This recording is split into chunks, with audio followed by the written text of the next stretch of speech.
getting ready to seize your first opportunity to come into the ring and start grandstanding and hot dogging, yeah! I can't help it that I look good, smell good, can dance all night long. When we speak, our voices are heard. We all say, I bring it. Welcome to one of the hottest webcast shows of pro wrestling. Welcome to Malice Smack Talk, the one podcast that will not draw number 30 in the Royal Rumble because we like to fight for it. Thank you very much. I am your host, Masonic Vader. With us tonight, like always, we have the Bearded Master Marty. What's up, everybody? Simple as that. And then we've got Mindfreak zooming in and out on his camera. Oh, you didn't know? Your ass better call somebody! Now I'm back. What's up, everybody? Glad to be here. Let's get it. Woo. Man, so it is, we've mentioned this in cast before. It's getting a little weak sauce on the news right now. We've got Royal Rumble happening 2 weeks away, which is good. But, you know, when it's all said and done, there's still a lot of buzz going on from last week with AEW and everything. So I thought this week we'd just be talking about some of the big news that happened over the last week, the hand-picked ones, and then we'll go through a couple matches and everything. And then we'll rock it. So first of all, as we start off, as we always do, we want to thank Malice Corp for allowing us to do this cast every week. Check them out, Malice-Corp. You can check out the website. There's all the podcasts we've done prior to, plus all the other podcasts that are from the Malice Corp family of brands, if you want to call it that. You've got the main podcast, which is happening Friday night. So tomorrow, Friday at 8 p.m. on Twitch. That's the main podcast there. You also have Quest for 100, Comics for All, Nerd Mosh Pit. Wonderful, wonderful podcast, and of course you'll find some great articles on there as well. So definitely check it out, and also participate in the poll. If you're watching this, there's a poll going on until Friday night. Pick Glow. That's all I gotta say. Gotta plug that in, man. So like I was saying, guys, week it was through. I think the biggest thing that came through this week is going to be the NXT UK takeover that they did in Blackpool. It was very hyped up. It was the first one they're going to be doing. Obviously, a lot of weight on their shoulders because of the fact that the NXT brand has been solid since inception, especially when they've been doing the takeovers. I watched it. I could tell you right now that if you've read any articles about it or if you have just kind of looked up results and everything you're reading, the A pluses, the grades, everything, spot on. In fact, you could even go as far as giving 1,000% to the fans because, as we've mentioned before, watching some of these UK events and everything that they do, the fans in England are phenomenal. I hope you guys watch our show, at least somebody does, and throw it out there because you guys are great. I half the time will watch just to listen to you guys chant. It's incredible. The matches, there was only 5 of them. But surprisingly, all 5 of them could have been headline matches for any regular pay-per-view matches or pay-per-view events. You start off with the tag team titles. First UK tag team titles, it was Gibson and Drake versus Moustache Mountain. They started with it. It was almost having Zack. It was almost like having Seth Rollins coming out and just starting your Monday Night Raw. They came full go. Were you guys able to see some of the clips from that and everything? No, I haven't seen any clips on that one yet. The only clips I've been able to see is some of the Storm Ripley match and then the Pete Dunne, Joe Coffey, and obviously just a little bit of the Balor showing up. Haven't had a chance to sit down and watch it yet, though. Yeah, there's a lot of wrestling going on. Mindfreak, did you get to see it? I saw some of the tidbits and clips from from all the show, and it's like you said. I mean, even though in the clips I saw, it was like the energy was there. Even though they only had 5 matches, from the clips I did see with it, it tore the house down. It was what you expect of an NXT show, not having many matches. And all the matches just delivering, and the fact that being the first takeover for NXT UK, it just kind of hit home, and not necessarily kind of at the standard, but it brought what you expected of an NXT show to bring, and that's just sheer like amazing, not necessarily potential, but just awestruck. And then the energy that the fans bring and all that stuff, they were into it overall. Like you said, great show. Yeah, so if you watch the match, when you get a chance to watch them, when you start off with the tag team, it was great. Everyone was anticipating Moustache Mountain to win. Spoiler alert, they don't. But of course, if you're watching this, you've already seen it if you're a wrestling fan.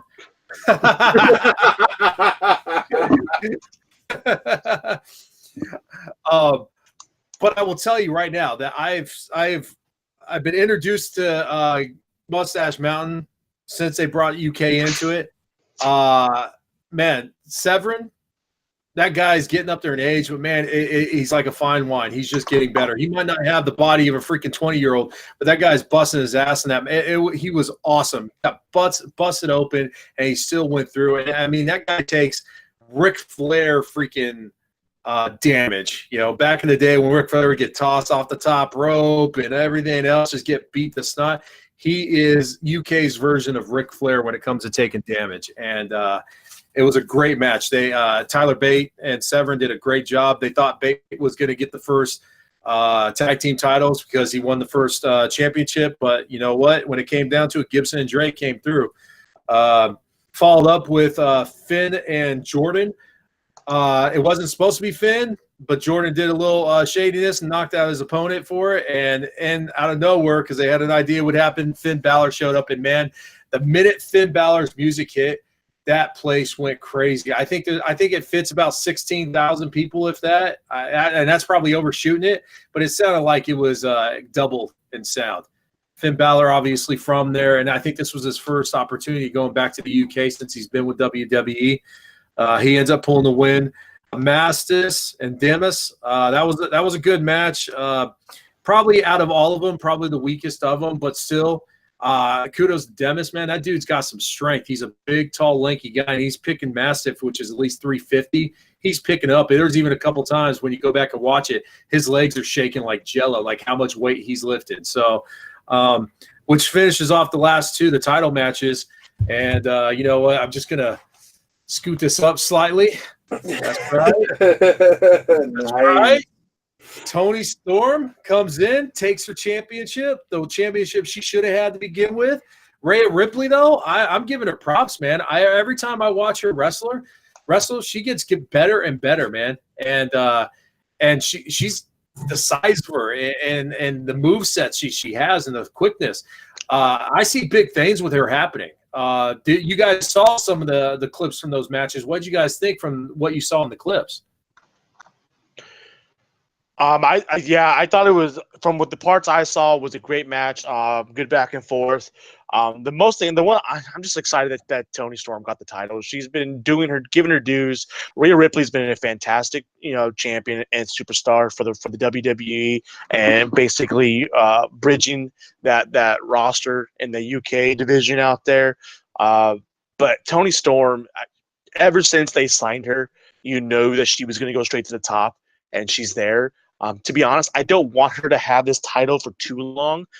Just get a nice little run with it, because I do want to see her on the main roster, and I would want to see her in the main roster before SummerSlam.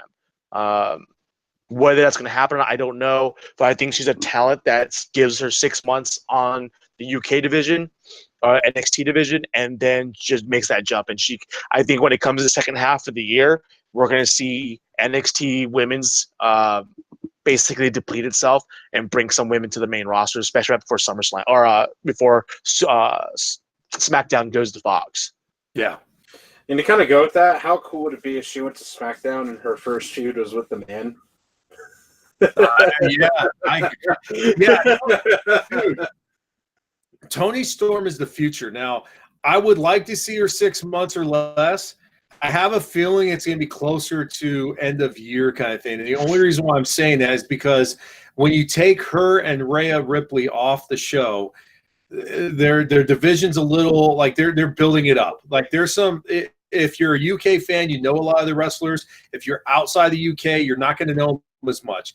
Rhea Ripley's coming around really fast in WWE because of the great performances she's had through the Mae Young Classic and now NXT UK. Toni Storm was big before she got signed by the WWE. She was winning multiple championships around the world. She already comes with a fan base. Like I said, this is not WWE merchandise right here. This is from overseas. And she's going to come in and she's going to blow the roof off, but they're going to need to hold on to her a little longer than what we want because NXT UK has to get their feet grounded. They have a good start, but this is just the beginning, especially since there's only 5 matches on their first takeover. So, in theory, we just had NXT Takeover not too long ago, and they only had 5 matches also. So, we have NXT Takeover coming up this coming weekend, and we don't have. I don't think there's. I think there's only 5 matches on that card also. So the NXT brand, you're looking at between 5 and 6 matches per card, anyways. Yeah, it's gonna be awesome to see her and eventually Rhea get over there because that's talent waiting to freaking. Well, they both have been doing basically both brands. They've been doing NXT UK and NXT. I had friends that were at the NXT in Atlanta this a week and a half ago. And Toni Storm wasn't there, but Rhea Ripley was wrestling on the card. So, and obviously Toni Storm's been doing some regular NXT stuff too. So even though they're mainstay UK, they're being seen on both places because they just have that name and that clout that people want to see them and people will continue to come to watch them. Yeah, kudos to Finn Balor, dude. That dude's put some miles on for the last couple weeks, man. He travels out to UK and does that, and then he shows up on Monday Night Raw and ends up doing something which we'll talk about here in just a second because we got one more match on UK, which I think was a scene stealer, potential match of the year already. We talked about it last week. Pete Dunne versus Coffey. Holy crap. Pete Dunne is the longest current champion in WWE, over 600 days. Coffey, man, he gave Pete Dunne the max. Like it was a 30. It had to have been at least a 35, if not 40-minute match. It was 43. 43. There you go. So it was a long match, and just when you thought each wrestler hit their move, they kicked out and they kept going. I swear, I think Pete Dunne hit his first move about 25 minutes in. Coffey hit his 5 minutes later, and they still gave each of them like 3 more of those after the fact. It was going on, and the fans were cheering. They wanted them to fight forever. It was by far one of the better matches I've seen, and Pete Dunne did end up coming out with the championship on that. Your guys' thoughts on that match? Because I know you probably saw more of the highlights of that one. Yeah, it was like you thought it was going to be over. The false finishes. Here's what I'm not really the biggest fan of false finishes when they do it too many times, but when it's done correctly, I'm on board because it tells a story, and when it's leading to that story, it means something.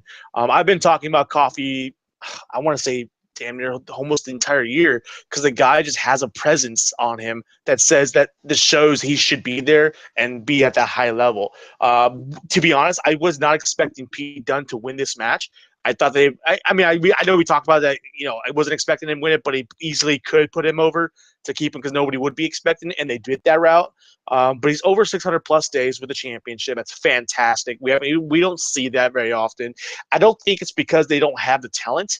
I think it's because they're really just giving it to him. Because they absolutely have the talent on that UK men's roster. But to the fact the way he did lose was not expecting that at all. Yeah, absolutely. And like with the whole thing, 600 days plus, fantastic. But also it goes to show, hey, you've had this belt for 600 days. This is what we're trying to build NXT UK to be, this high octane, high adrenaline type, show that NXT is known for. And the fact that they have that much trust in Pete Dunne to let him continue with the belt for a while just goes to show a lot of stuff about him, and that British strong style is still strong out there. I do remember he came out when he first hit NXT. He came out just a bad guy, just pissed off the world. No one cared. Exactly. And he wins his championship. And the first thing I remember about him when he wins the championship is he comes out and the belt's in his mouth and he's dangling it and stuff. It's like, I've never seen this guy anybody do this. And 600 days later, he's no longer your bad guy. He's not even a face, so he's almost a UK Stone Cold, but he doesn't go around talking smack. He just comes out and does his job. And it's like what they mentioned about his tattoo on his knee, man. If you get a tattoo on your knee like that, dude, you know you're a badass. And that's what he's been doing. It's been all by the work in the ring. And when you watch this guy in the ring, his work is phenomenal. Like, I'm looking forward to him to switch over to the main brand as well, because I could see him having some serious matches with the likes of Samoa Joe. Anybody who's ready for a bruising match, who wants to throw punches and everything, he's the type of guy you want to have. And he has the skill set to actually hit the air and actually do some actual wrestling moves. And there's nothing more painful than watching him do joint manipulation. Him in a match against like Randy Orton, that would be just that sadistic just fight, you know? Hell yeah, dude. Hell yeah. That guy, if you've seen a match where he's doing the joint manipulation, dude, my fingers hurt. I played football for 17 years. They don't hurt now, but man, they hurt when I see it. So I know what you mean. it's crazy. But yeah, so NXT review, man, UK, 5-star, man. Great job to you guys on your first takeover. I look forward to the next ones coming up, and I want to start seeing them in different arenas too. I want to start seeing it kind of tour around that little island out there and get into the bigger arenas and see more people show up, because I think they could easily fill up a place with 50 to 60,000 people the way it's going right now. So we're going to segue now. We talked about Finn Balor, and kudos to that guy for traveling the way he does, man. That guy's just on a tear right now. He kills it in NXT UK, gives him a nice solid bump, and it shows up the Monday Night Raw and has to do 2 matches. First one was against Jinder Mahal, Master's favorite, Jinder Mahal, which wasn't a bad match actually. I think Finn Balor did a great job carrying it. And then goes right into the Fatal 4-Way at the end. And sure enough, what ends up happening? John Cena gives him the rub. Oh, man. Yeah. Got the Undertaker shake. Well, I mean, it goes – when you look at that, it goes all the way back to the very beginning of the episode, you know. We got the whole ruthless aggression from Cena. Vince McMahon, you know, and I don't know. I know people aren't thrilled that he's there, but Vinnie Mac being out there, it's fantastic. I love it. And the fact that his interengaging with them, Cena, the whole thing with Cena, and I've been your show, everyone has left, which it's like, come on, dude. Why are you going to do that when you're in the same boat of you leaving also? Like, you're doing the same thing. You already went that route where you talked about The Rock before. You came back and apologized. Now you're going to talk about how, you know, Austin left, Rock left, Taker left, you stayed. Guess what, bro? You're leaving. I get when you look back at it, it's kind of like a foreshadow to what's going on, because by the time it all ended with, you know, the match, and we had McIntyre and Balor and Cena. Who was the fourth guy again? No, it wasn't Braun, because he got kicked out earlier. Yeah. McIntyre, Finn, Lone Wolf. Baron Corbin. That's why. That's why I forget about it, because he's an incredible person. You know, and then it goes to the match. It was a fantastic match. Like, I was not expecting it to be as good as it was, though it should have been, just because of who was all in the match. But just, you know, it's not very often with a Fatal 4-Way on a Monday night or Tuesday night show really outperforms what it should be, you know. And it did. They all delivered, and Balor got the pin on Cena, and Cena gave him the rub. I mean, how many times has Cena done? Cena's been on TV, 5 times in the last 7 months, and 3 of those times he was giving the rub. Whether it was Roman, Becky Lynch a week ago, and now Finn Balor. This is fantastic. We're seeing Finn Balor in that title hold, though they, you know, WWE again played try to make us feel stupid by acting like stuff hasn't happened and talking about how he hasn't got his title shot since he lost the belt, when in theory he's had technically 2 opportunities. Once he fought Rollins to fight for the Universal title and lost. And then when the night after Roman won the belt from Brock, he came out and said, I want to give Finn Balor an opportunity, give Finn Balor a chance, and he never got his chance. And Balor getting his opportunity. So I'm just tired of WWE trying to act like we're dumb and don't remember stuff. Twice that night, because not only did that happen, but then was it SmackDown? What night was the King there? Was that Monday or Tuesday? That was Monday night because it was because he walked out of Vince's office. So that's twice. So twice in one night they wanted to make us feel like we couldn't remember things, because not only do they have that with Finn Balor's comment, they made comments about Finn Balor, but then we had Rhino and Heath Ledger back there, or Heath Slater. I'm sorry, but it's like I thought he quit. I thought he got fired, and this happened, and this happened. Get your continuity straight, man. You guys have a office and a headquarters full of writers. Stop paying like we don't know what we're talking about, like we don't remember shit. It's not like we just watch once a week or once a month or whatever it is.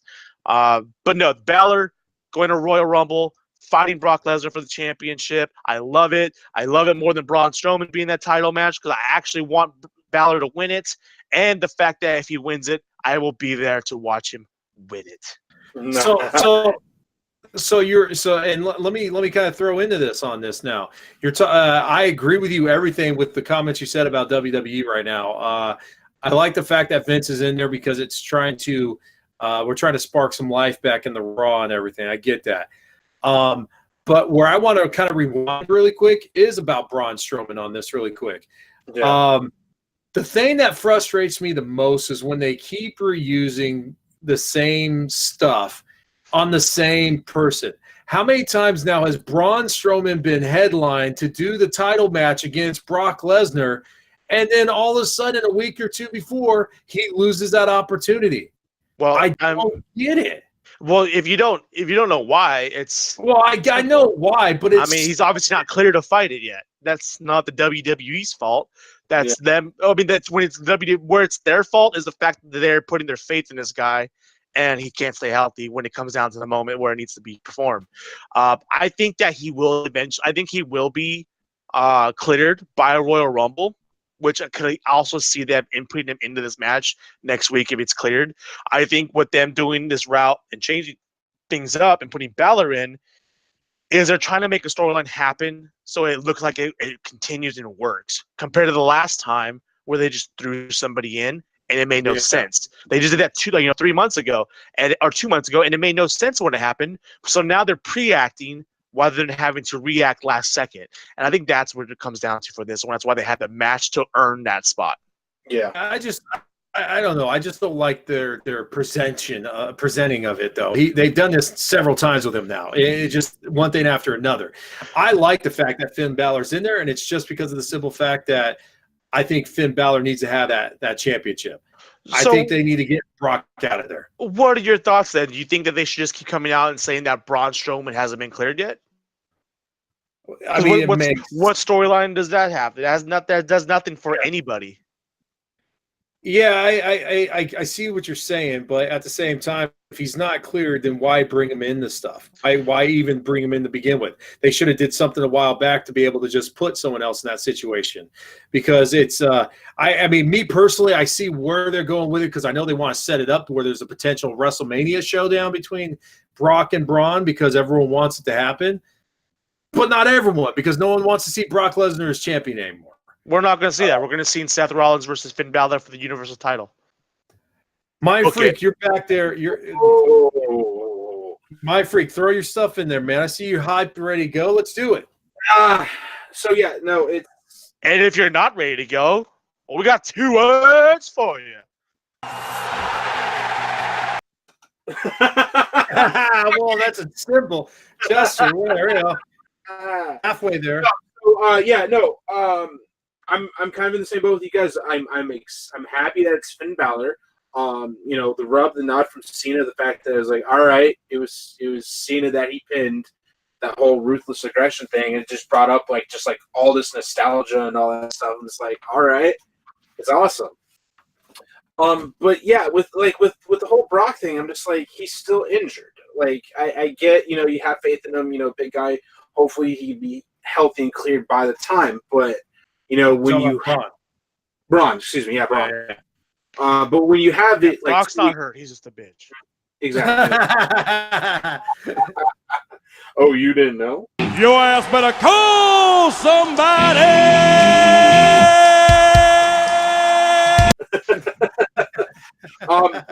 It's better to make the call like 2 weeks before than like the week before. Like, how many times that happened? Like, even with like twice in last year for Survivor Series. First you had Jinder Mahal versus Brock Lesnar, and then you scrap that and then give it to AJ, and then you have AJ against Brock Lesnar, which we're all hyped for. It was going to be a great match. And it was. It delivered. It was a good match. And then fast forward to last Survivor Series, where a week before you had Daniel Bryan win the title over AJ, and then we got Daniel Bryan versus Brock Lesnar.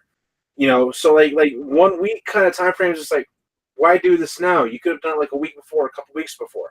So I think with thinking about that and kind of how confusing it gets, that's why they're doing it 2 weeks before Royal Rumble, so you can kind of build some legitimacy to it in the fact that, hey, Vince here because he did this, this, and this, versus like Braun showing up at TLC and having other people beat the crap out of Baron Corbin for him. And I guess it just goes to show too, though, that the writing that was done before the McMahon took over going in the direction they want to. You can obviously see this is showing that they're really trying to fix this situation with Raw, because I do think that was probably one of the better Raw shows they've had in the last couple months with all the matches they had going on. So Brock Finn, we'll be talking more about that next week with pre-show, because it is next week. Yeah. And then we move on to what was the other big thing of the night.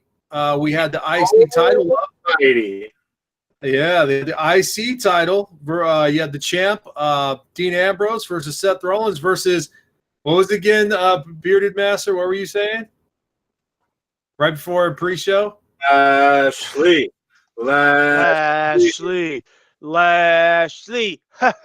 We're here, and Lashley's going to win the belt.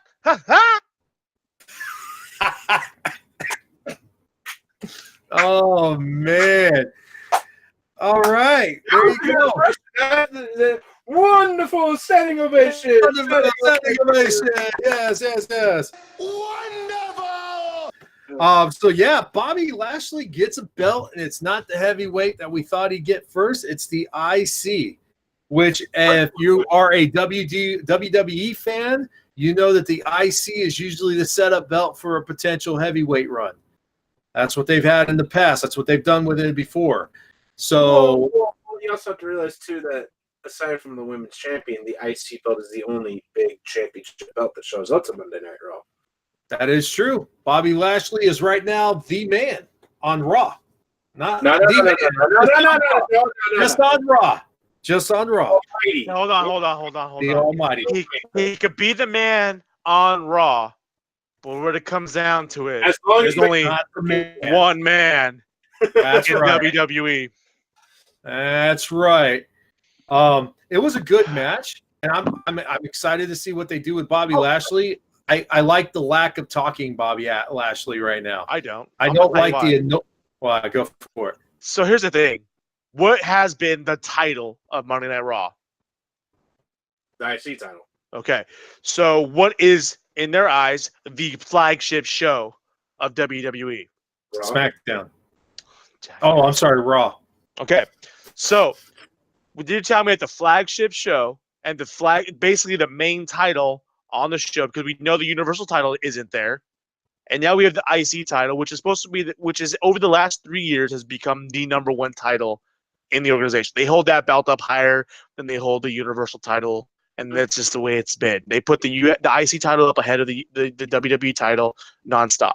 Who made that title relevant? Seth Rollins. No, The Miz. No, it wasn't. Anyways, The Miz isn't on the same brand.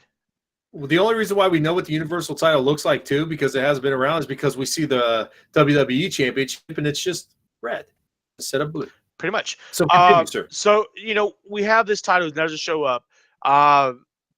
this is the flagship title, so to speak, because it's by default become the main title on the main brand for WWE.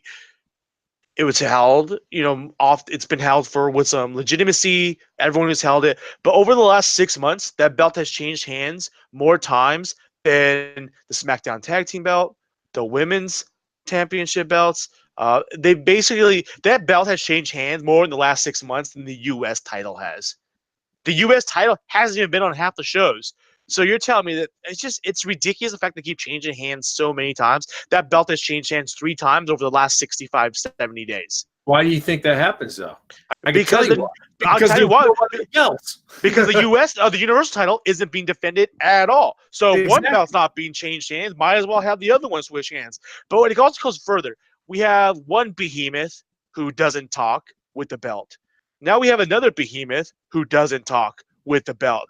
And I'm sorry, when you're going to talk about the main guy having the title, they should be able to do all aspects of the business. And they can come in and dominate and whip some ass. But a week and a half ago, Bobby Lashley wasn't whipping ass. He was out there smacking his own ass. I mean, let's be real here. I think he deserves a title eventually, but I don't think he does it right now. I think that what he's got, I don't know. He hasn't won any feuds.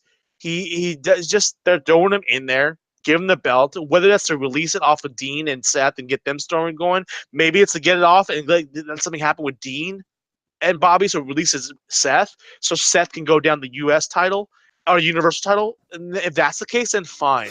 Maybe I'm being a little impatient right now. Maybe because I'm not entertained by Bobby Lashley at all. Yeah, and then it has to come with Leo Rush too. God, talking about like Jimmy Hart of the new millennium. No, Jimmy Hart, I could take Jimmy Hart. I can't. Yeah. Give him a megaphone. Yeah. So I totally see what you're saying. I want to see what they do with Bobby Lashley and see where they go, because he obviously he still has stuff going with Elias, and I don't know if they're trying to get Elias into it that way too, because that's a possibility. I mean, it just, like you said, that belt's been changed so many times, but the reason why is because they only have the one freaking belt next to the tag team titles and the women's championship. So, and you just made another point, Elias has won the feud with Bobby Lashley. So why didn't Elias get a title chance before Bobby Lashley did? And everyone knows that I'm an Elias fan. I've been talking Elias with a title reign at some point. I've been talking about that for damn near a year now. And the fact that he won the feud with Bobby Lashley, and yet he's in the backstage singing about Baron Corbin hiding in the limo instead of in a match. Come on, man. Give us something. I think it's going to be more set up for him to get it. Like you said, I think Elias is ready to get a reign because he's got his fan base for it and everything, and it would bring a positive spin to the show. I think that's the route you get him in there with Bobby Lashley, because he's the only one who's had a really good, successful major feud with Lashley. Yeah, but we said the same thing a year ago about Rusev when Rusev Day first started getting hot and it was the perfect timing. We said the same thing 6 months ago when we thought it was perfect time for Joe to get a title. The WWE, until it happens, they're not going to let it happen. It's not. At least on Raw. Yeah. Raw is trying to turn. It was a good show. It was much better than shows we've had. Yeah, it's a step in the right direction. Yeah, which actually does kind of lead to the next topic I wanted to kind of segue into. So you got the McMahons that took over about 2-3 weeks ago now, and they said they want to get more involved into it. We kind of dabbed on this a couple weeks ago about, is this their opportunity to start kind of changing a little bit? Because we had mentioned how fans are getting restless with the PG rating. They want to kind of see a little bit more whatever. They want something more than just the kid-friendly stuff. And over the last couple of weeks, we've actually seen WWE start kind of moving toward that 90-esque kind of like trying to jump back into MMA levels. The 2 instances they had this week alone, and you can even go back to the week before. Obviously, a couple of them deal with Mandy, and I know that's never a horrible thing for Bearded Master to talk about. you've got his you got her feud going right now with the Usos and with Naomi. Starts off last week with the whole towel incident, and then this week it's a familiar hotel room incident as well. And popping off, going Stratus a little bit there with some lingerie and everything. Except for it's better than when Trish Stratus did it. No, I'm not talking about just the fact of anymore. It's our Manny Rose. I was like, wait, what? I'm like, wait. Whoa. Bro, you just disrespected God's creation by calling her the wrong name? No, man. Get out. So something popped up on my phone, and that's why the other one was on there. Don't tell me that was your notification about This Is Us, right? Exactly. It was. I was going to say it was NBC related. Anyways, the Mandy Rose situation, there's something more to it than just sex appeal. Yes, she's using the sex appeal to make the story happen, but if you look back 15 years ago, that's where it was going. It was to be that sex appeal moment. That's not what we're getting with the storyline. Yes, she's utilizing it, and 15 years ago would have been using that sex appeal to bring the man in and get that going. No, this time it's coming in so that she can get the wife to get off her game, because she straight up says it. You thought it was about you, Jimmy, darling. No, this is not nothing.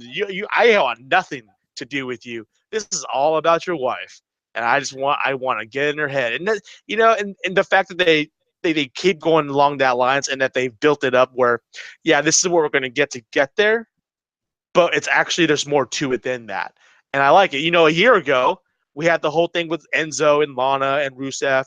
And it was that look at the scandalous what's happened in my room kind of thing. We're not getting that. We're getting a storyline that's going to amplify what's going on with Mandy and Naomi. And I think that is going to be what the big story here is going to be. Now, I didn't want to cut you off so you can finish off, but Mindfreak, are you more disturbed at the fact that he knew exactly every line that Mandy said? That was almost quality.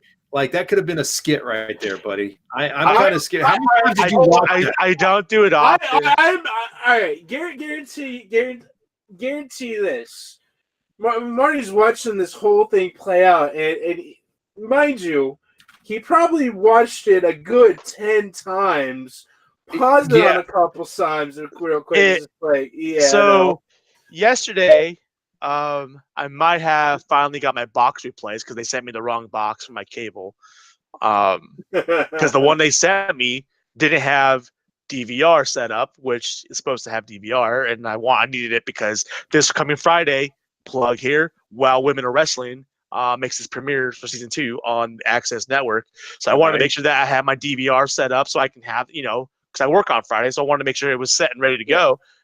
So I had to go get a new box. So I had to make sure that the rewind button and pause buttons and play buttons all worked prior. So what was the first thing I watched once the box got fixed? SmackDown. So for my classic wrestling fans, that would be his situation. Would be like if you had a VHS tape. For us old guys that used to record stuff, and for some reason there was one part of VHS that looked like it always had a messed up line go through it or something. And, of course, a sex scene happened right at that time. That is Marty's equivalent right there. That's what he did. He's watched it enough. He knows that line. He's got every curve traced. I remember, speaking of VHS, and this is off tangent right here and off topic, I remember WrestleMania 2000. That was like a big thing. That was my birthday. I just turned 13.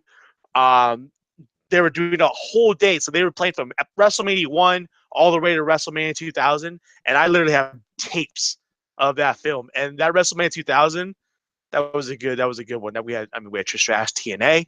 We had the Ho Train with Godfather D'Lo Brown. And then let's not forget we had, the Cat versus Terry Runnels in the middle of that ring.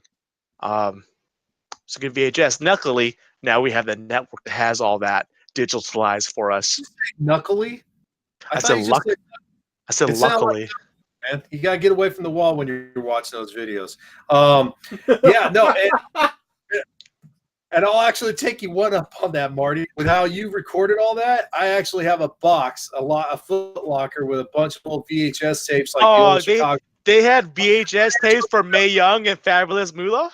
No. That was on a whole different stream. I have WrestleMania 1 recorded, WrestleMania 2. I have all of them up until eventually, the pirated boxes that people used to buy in the back of the Sporting News no longer were working. Yeah. But going back to the MA, there was another situation that came up, and this is the reason why I wanted to bring this up. It's just them trying to go back to the 90s.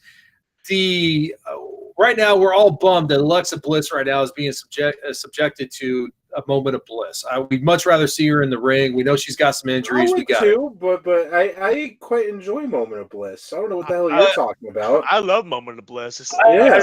Maybe not when Ronda's on the show, but yeah, but I mean, when it's Monday nights, I know it's something to look forward to. Is a nice little moment of bliss. Come on now. Right. So with you. Like I said, I'd rather see you in the ring wrestling. Don't however, right before, they had one of those little moments again. For some reason, the guy had to walk into the locker room, and all of a sudden, boom! Oh my gosh, I'm trying to get dressed. Is WWE? You think they're getting more relaxed, especially with the fact that Fox is going to be taking SmackDown? Do you think they're pushing to try to get to MA status again? I'm gonna let Mindfreak take this first because I know. I mean, I love Bliss, but I know that's his girl. I'll jump in afterwards, but Mindfreak, go ahead and jump in first on this one. I think they are.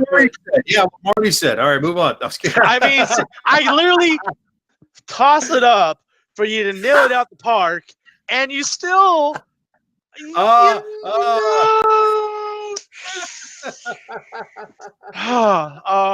Now that I think about it, all right, go ahead, Mindfreak.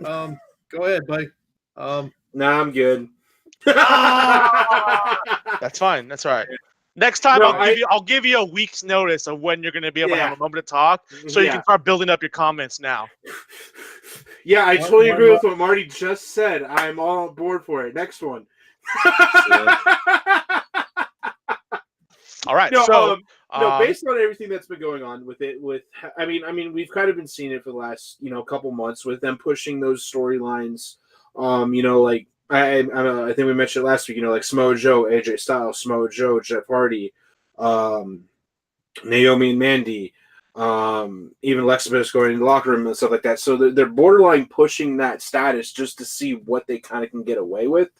I wouldn't be surprised if it does go back to like a TV MA and we get a little bit more brutality, a little more like, whoa, really kind of thing going up there.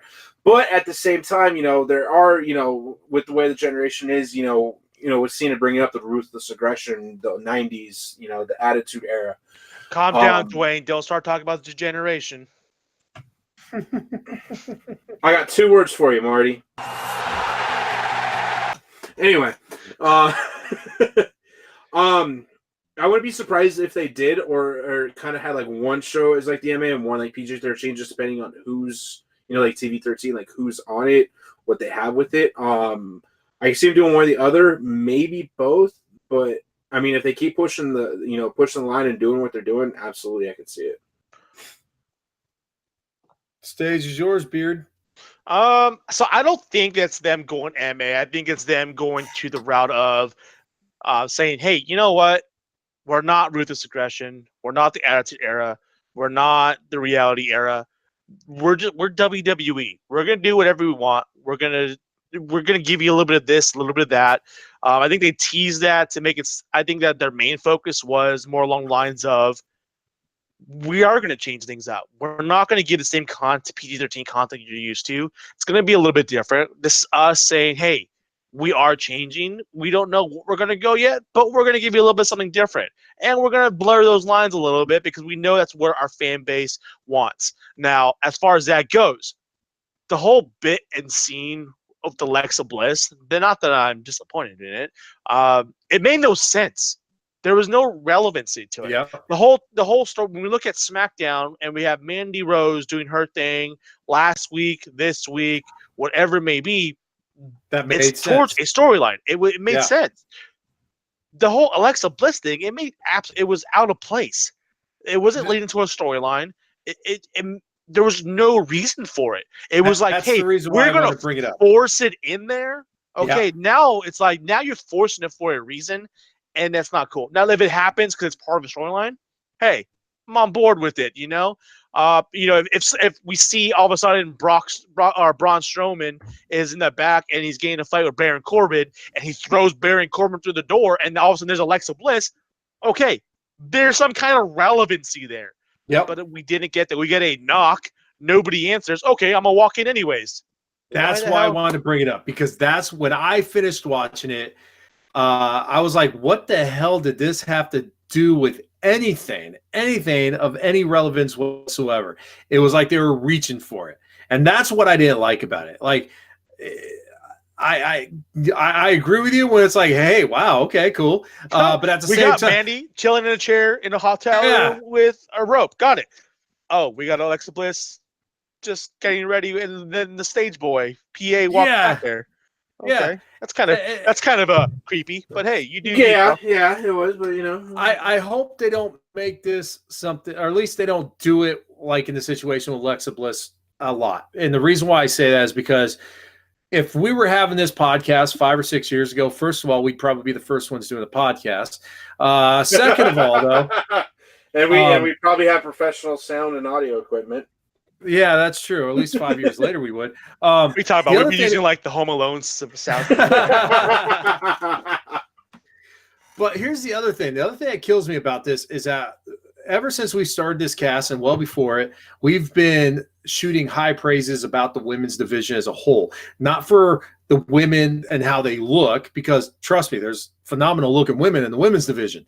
It's what they're doing in the mat, and it's what they're doing on the mic. They're no longer the valets. They're no longer the 5 minute in between matches. There's no more stupid swimsuit competitions, no more pillowcase matches, whatever. These guys are busting their asses out there and earning respect. Like and they're running the show. They got their own pay-per-view. They're headlining other pay-per-views. It's all going in a direction.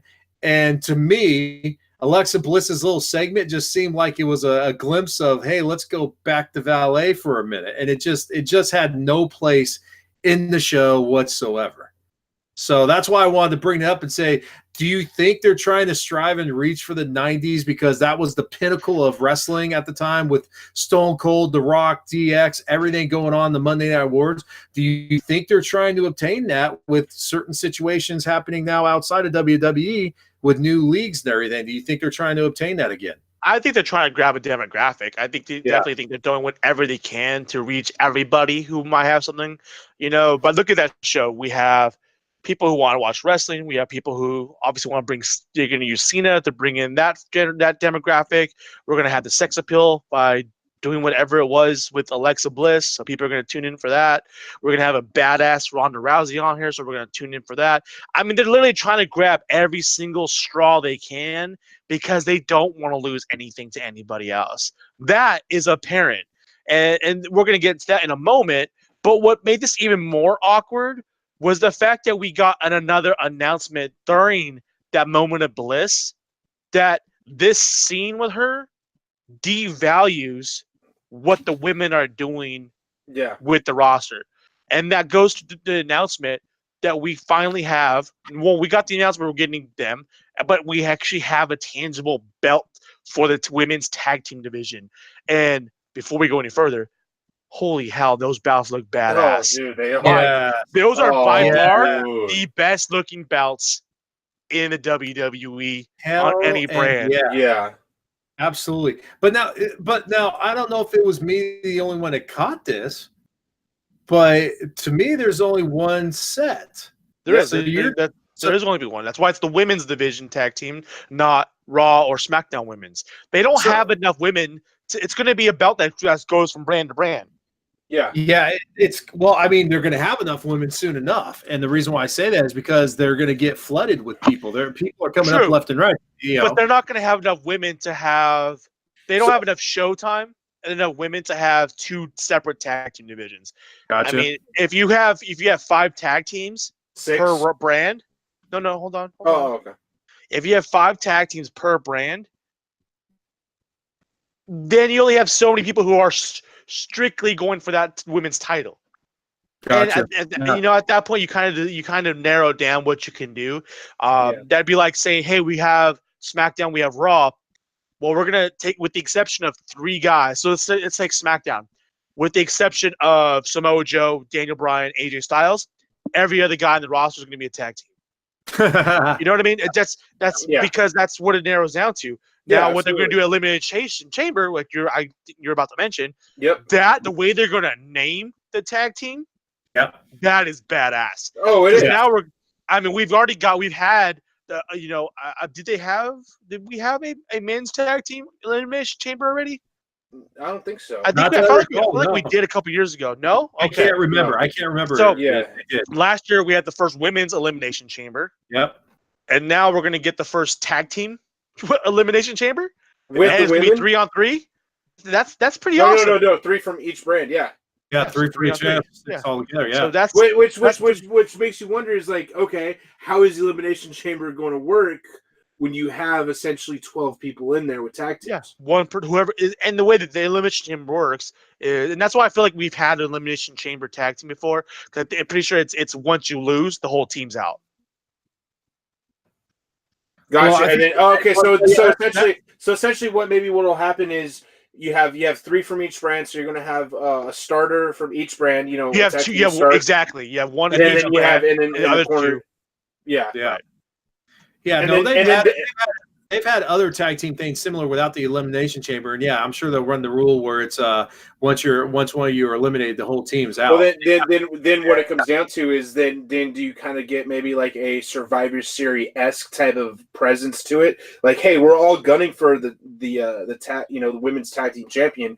Do we want to bring it back to our specific brand, or are they going to unify it? So like, hey, and so we're the last teams, we're fighting together, kind of thing. And just to let you know, we did have a tag team Elimination Chamber for the belts, and that was at 2015 Elimination Chamber when the New Day beat the Ascension, Los Matadores, Primetime Players, and then Tyson and Cesaro. So we have had an Elimination Chamber tag team match, and it was a once you lose, you're out. Okay. Yeah. And then going back to what you were just saying there, Mindfreak, because of the one belt, it's going to be universal until they. Well, I know it's going to be universal. But it's just like, are they going to try to set it up as like, oh, is it brand supremacy? You guys fight until you're the last like 2 teams or 3 teams from Raw, then fight out kind of thing? Or is it still going to be like? I think it would be lame. I think it would just be, hey, you're going to win the belt, you're the champs, and you get the bounce from show to show, so you're going to get the most screen time. So I think that's how they're going to probably want to roll it. So yeah, and then before we go to the last topic, just talking about SmackDown because we talked a little bit about Raw. How about that match between Rey Mysterio and Almost, huh? My God. What match? Now let's start with the intro. Rey Mysterio versus That was like a 1 star on that one. I don't know. 1 star. Get out. No? Oh, was that a big match? Oh, my bad. I apologize. That match is badass. That match is badass. Yeah, it was. Yeah. So I was about to say, of course he watched. I know he did. But so now we know he really watched that scene like 20 times on SmackDown. He cared about everything. Well, you know why he watched that match? Because Selena Vega. Oh, yeah. I mean, you know. Yeah, all right. So before we get into it, just a random off-topic plug. Did you see the photo op with her and Almost doing Team Rocket, just as like a one-off cosplay thing? Yeah. Damn. And that was Bearded Master no longer, guys. Wow. Mindfreak won the battle. I won. Dang. Where's my belt? It's on his wall somewhere because he won. I don't know. I think he just took his championship. I think I just did. You getting up, walking away like Dean Ambrose tried to do against Seth Rollins a few weeks back. And it's funny. We just got a message. Stepping away for a second. But the fact that he stepped away, like right as I said that, I couldn't tell because right now I'm looking at the screen. Now, if you're watching this, you get the ropes above. If you zoom in really close to that one camera, let's see, right in the middle, you're just seeing a corner of a building, right? A room. I can't even. Try to click on his screen.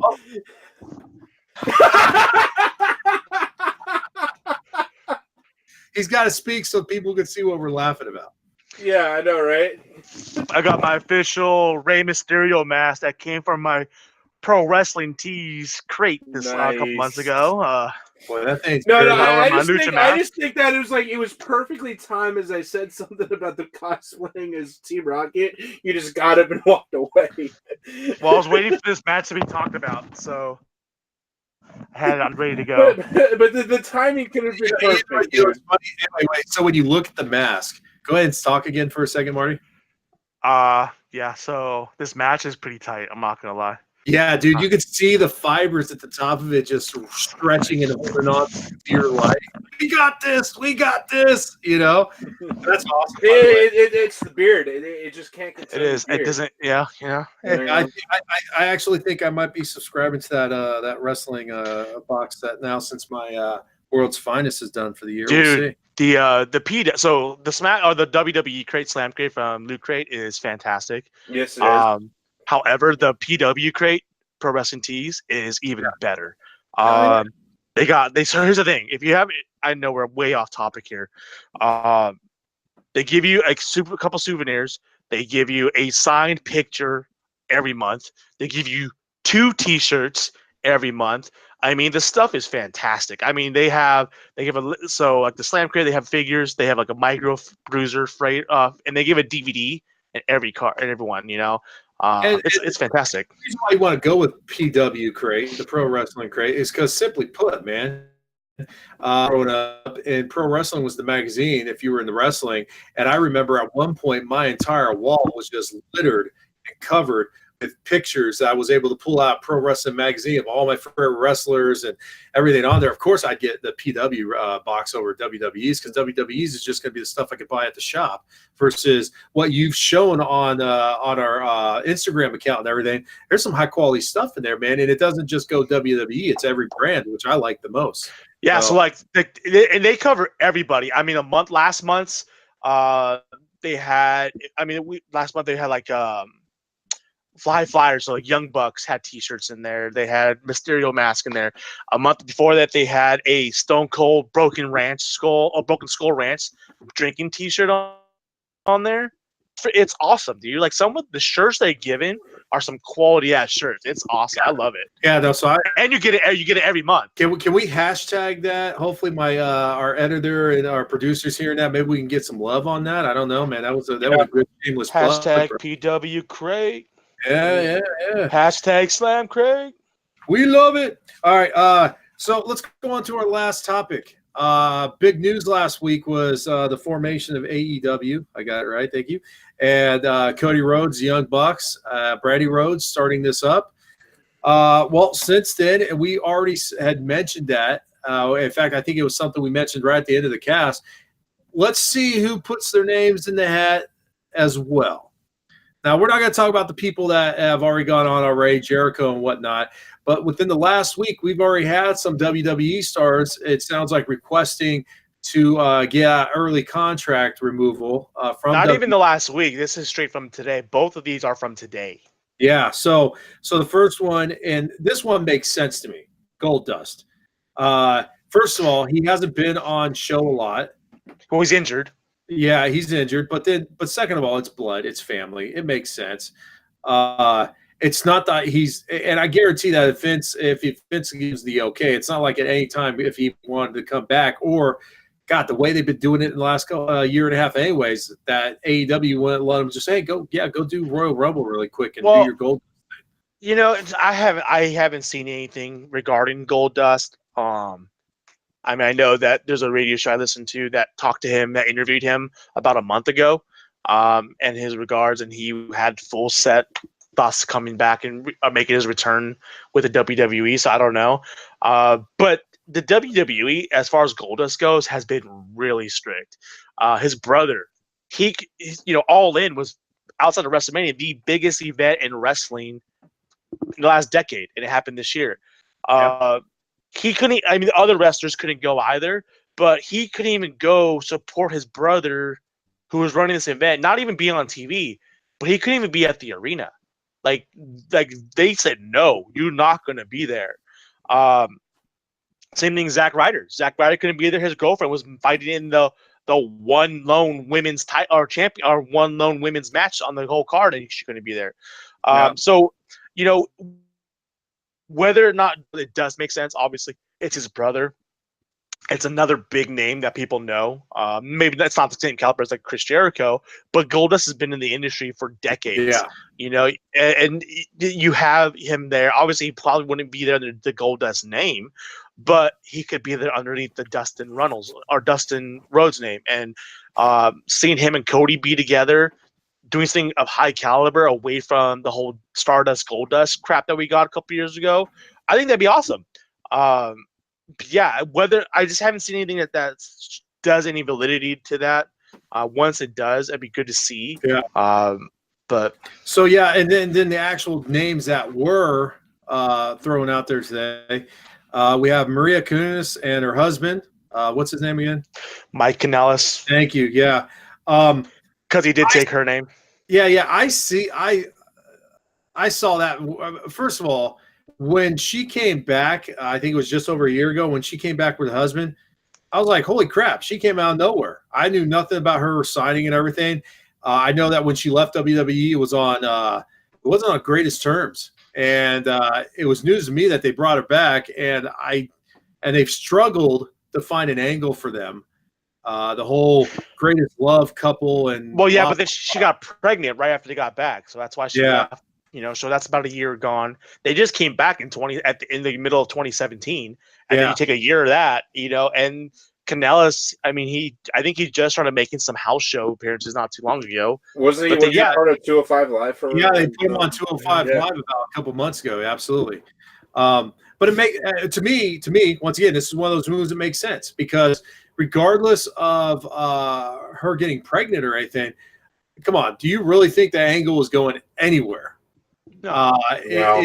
It was strictly. They brought them on because they were talented people. They were collecting a paycheck. Obviously, it's getting that WWE money. Yeah.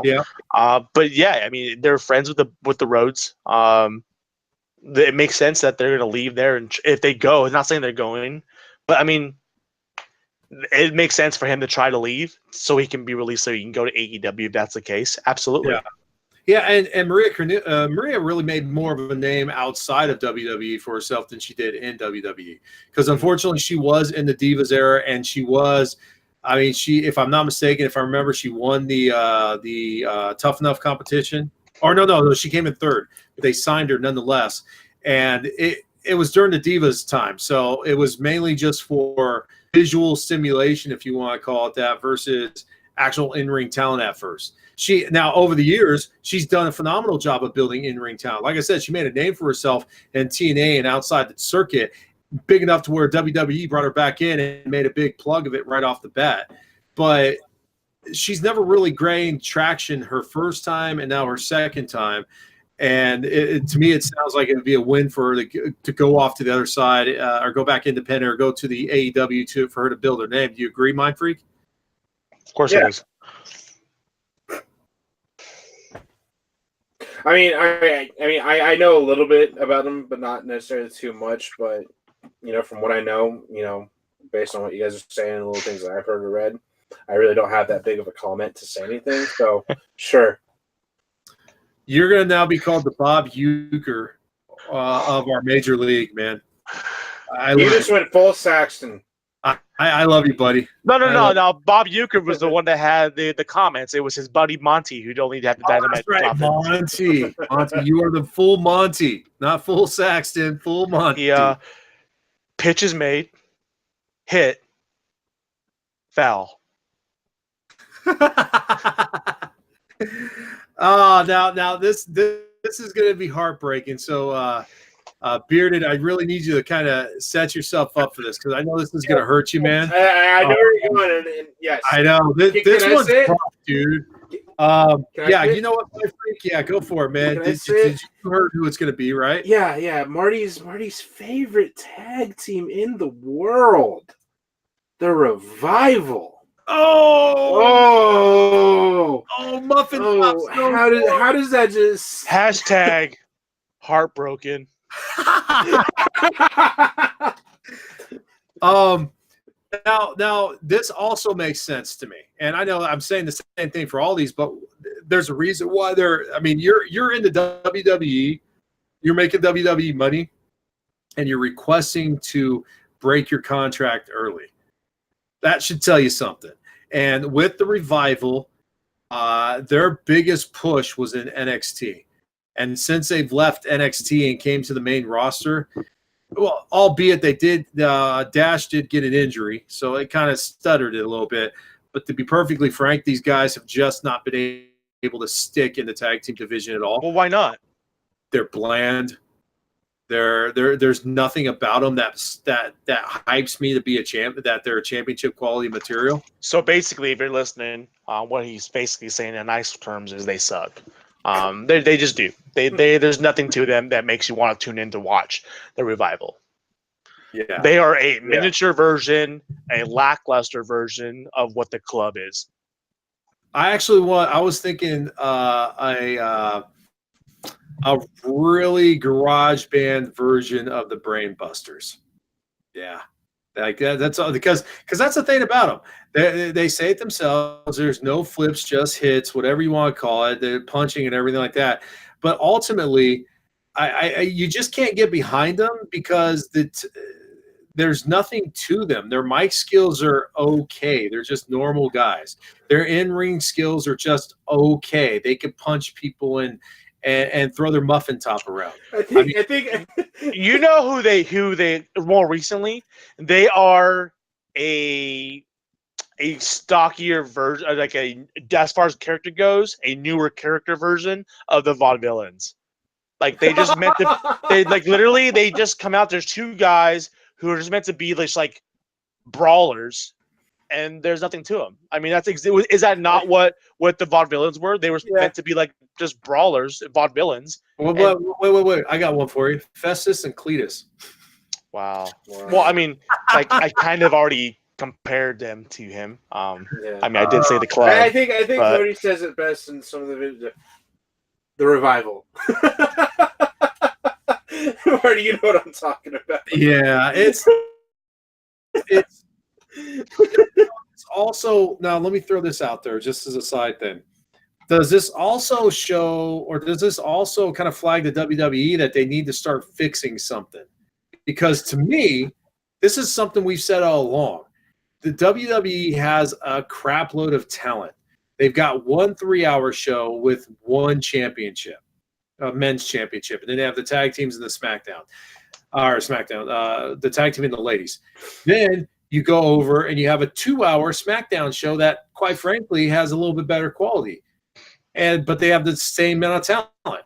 You've got an NXT brand that has phenomenal talent and only has 1 hour. You now have a UK brand that is 1 hour and has really good talent. Like I'm not putting phenomenal yet, but they're building it up again, or they're building something new, and it's entertaining to watch. The problem they're running into is that when it's all said and done, you get these big names.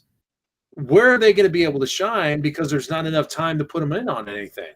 SmackDown needs that extra hour. NXT needs that extra hour so they can maintain their roster versus trying to force some of these guys up. Like right now, they've been doing a campaign for 3 weeks now for Lars Sullivan, Lacey Evans, Heavy Machinery, which is garbage. Sorry, and Nikki Cross, EC3. And EC3. Excuse me, and EC3. And a 4-week, they're not even on a roster kind of thing yet. So should WWE be concerned that some of their talent is now asking for early entry access so they get to AEW? I think it's something to look into, be concerned about if they go to AEW. Given the talent that's asking to leave isn't talent worthy that they need to worry about. I mean, it just isn't. If you're having top talent, even higher mid-grade talent asking for that release, if you're asking for Zack Ryder for that release, I mean, given he's not a main star, but he does bring people to watch. People do tune in for Zack Ryder, and people hope to see him on TV. They just never do it.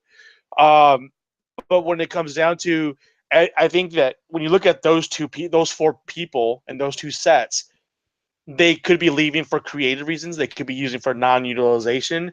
They could be leaving to go to AEW. We don't know. Is AEW a possibility? Absolutely. Does it make sense for Maria and Mike to go there? Will they be showcased a little bit more? Probably. And Maria would give another name to that women's division.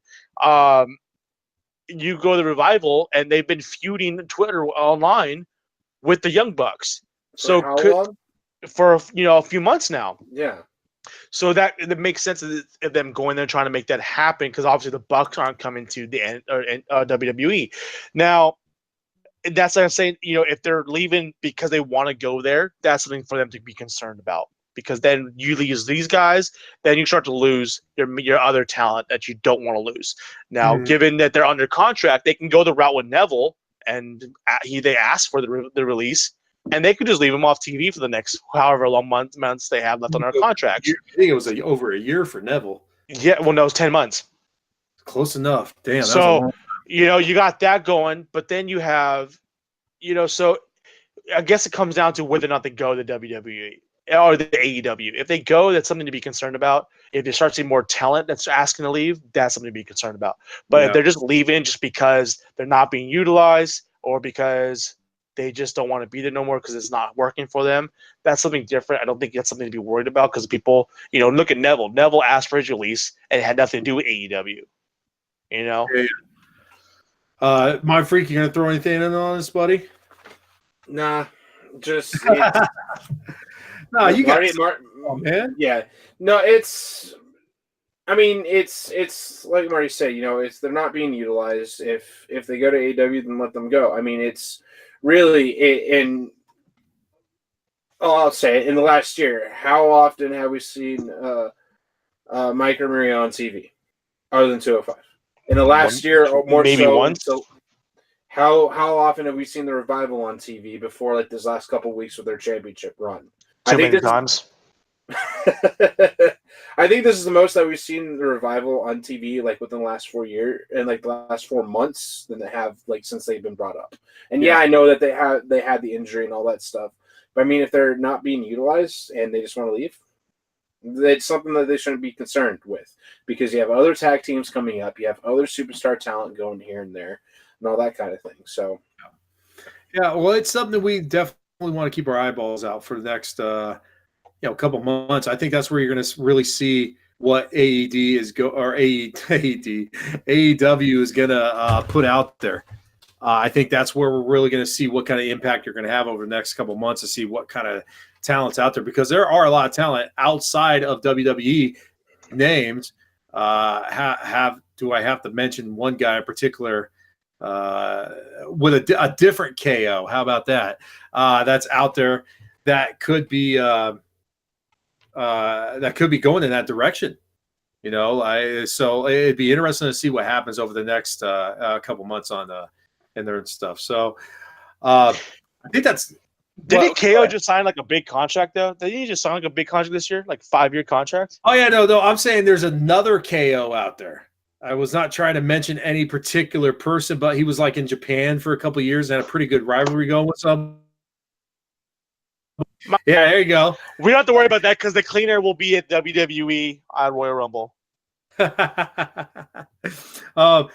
I think that's a show, guys. I think we covered all the basics this week. What do you guys think? I think it's fantastic.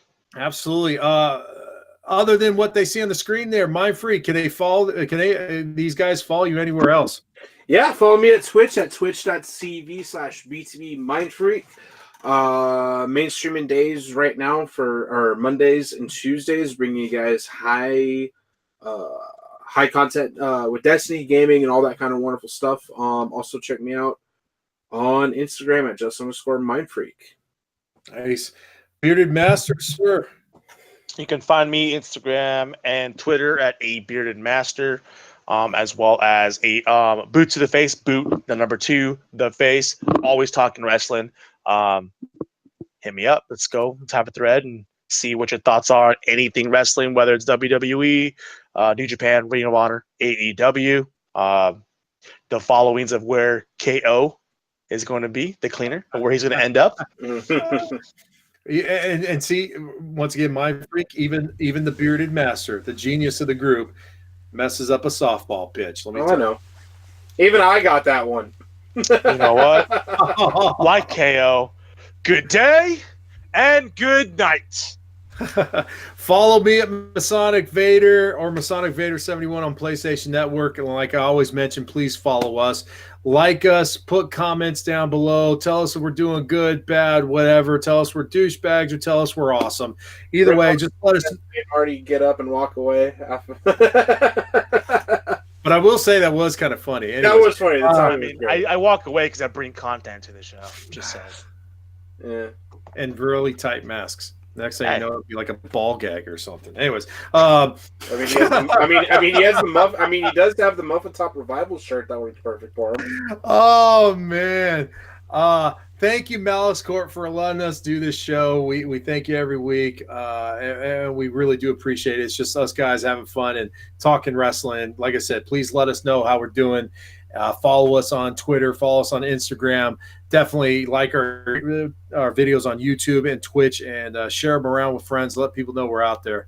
Thank you so much to our producer who's waiting for me to say the usual ending of the we finish on the 1, 2, 3. This thing.